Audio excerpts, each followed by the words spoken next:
আমাদের রাউন্ড সিঁড়ির rod binding এর কাজ চলতেছে। অবশ্যই অবশ্যই। আমাদের সোহাগ ভাই এখানে আছে, রয়েল, এই যে দেখতেছেন, এই যে রাউন্ড সিঁড়িটা আমরা মনে করতেছি কালকে ঢালাই করব।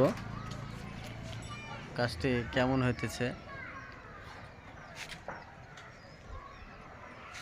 আপনারা অবশ্যই বলবেন। আমাদের ছাদের কাজ শুরু করে ফেলেছি, তো আমরা চাচ্ছি যে সিঁড়িটা ঢালাই দেওয়ার পরেই আমরা, এই যে এখানে আমাদের রাউন্ড আছে,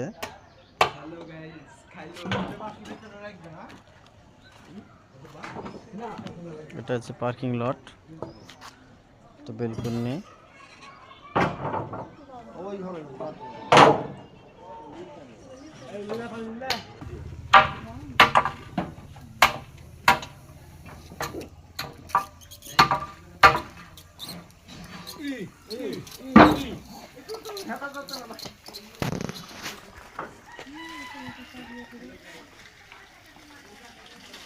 আগে ডাঙ্গো ভাব, তারপর পরে গান ছেলে